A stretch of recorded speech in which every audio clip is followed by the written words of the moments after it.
Asymptote for rational function f of x equals to ax plus b divided by cx plus d. Let's try to figure out how to find asymptotes for such a rational function.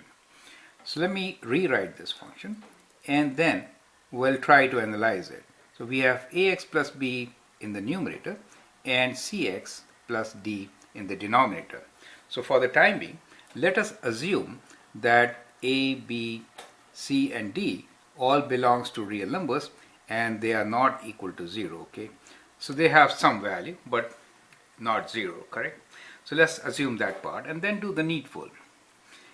Now let's try to figure out the horizontal asymptotes first. Now what is an horizontal asymptote? Horizontal asymptote is when x approaches infinity plus or minus, what happens to the function? So we'll figure out what is horizontal asymptote.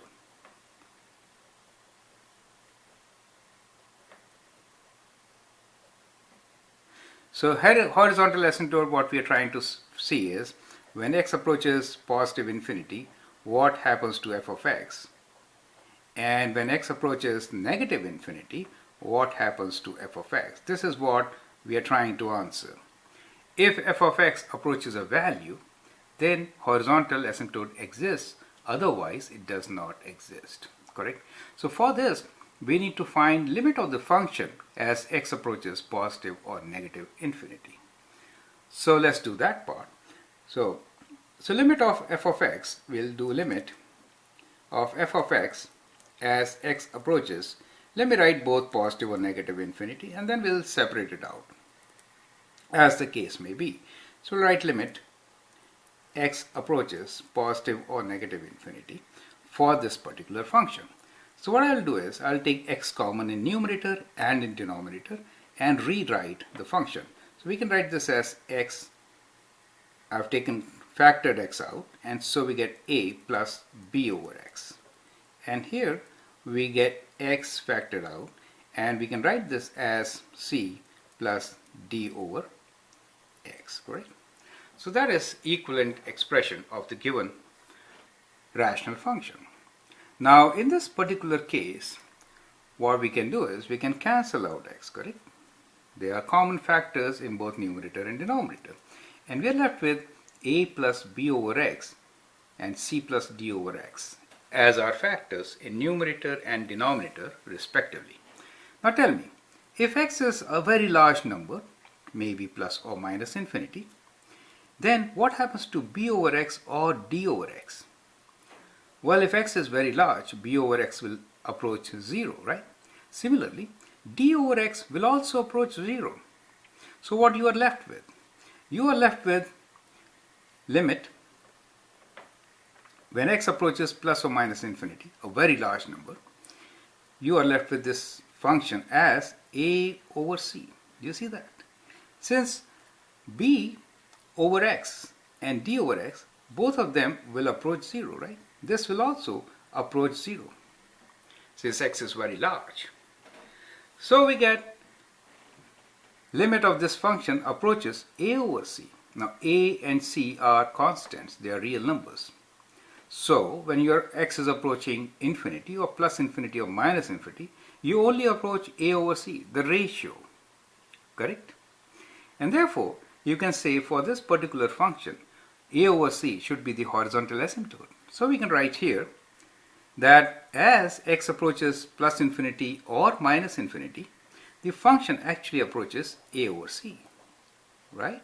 Since the function approaches a over c, we can write that the horizontal asymptote exists and the equation for horizontal asymptote is y equals to a over c, right?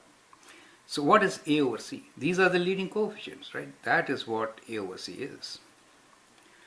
So for a function given to us, horizontal asymptote is going to be ratio of leading coefficients. Do you see that? That's what it is. Now let's try to figure out what is vertical asymptote for this given function. Okay, so let's figure out what is vertical asymptote. For vertical asymptote, what should I do? Denominator should be 0. Is that okay? So for vertical asymptote, we are looking for restrictions in the domain of the function. That is, denominator should be 0. correct? So when is denominator equals to 0? That can lead to vertical asymptote, right? So for vertical asymptote, we are checking for denominator equals to 0. If denominator is 0, then we have a restriction, correct? Now that restriction could lead to vertical asymptote. So let's figure it out. What could that be? So we have cx plus d in the denominator. Let's equate it to 0. When will it be 0? This will be 0 for x equals to minus d over c. So that is a possible vertical asymptote for us, right? Why am I using the word possible? I'm using the word possible since sometimes you can get same factor in the numerator also, right? You may get sometimes the same factor in the numerator also, right? In that case, it may not be true, right? Now in this equation, this ratio, right, could be same at times of the numerator. In that case, it may not be true, right? The function will be in that case just number 1, right? Okay, now because both will cancel out and you'll get number 1 with a restriction here, and that will be a whole. So there is only one case, a special case, when this will not be a vertical asymptote, and that is when you have the same factor in the numerator also. That means a and b are same as c and d, correct? Well, we are assuming that they are not really equal, correct? They are. Okay, even if they are equal, in that case, it will result into a whole, otherwise not.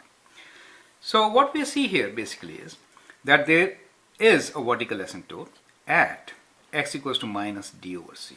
So we can write very safely here that for vertical asymptote,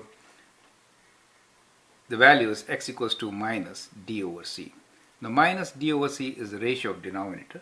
That gives me the constant divided by the coefficient of x. That gives me a vertical asymptote, okay? So these are the two asymptotes which this particular function can have, okay? So I hope that answers most of your questions. So whenever you get any rational function which has this kind of a general value, in that case, horizontal asymptote is going to be the ratio of leading coefficients, and the vertical asymptote is going to be d over c with a minus sign, right? So let's write down our answer. That is, we have horizontal asymptote, which is y equals to a over c, and we will have a vertical asymptote, which is x equals to minus d over c. I hope that helps you to solve many similar problems in this chapter. Thank you and all the best.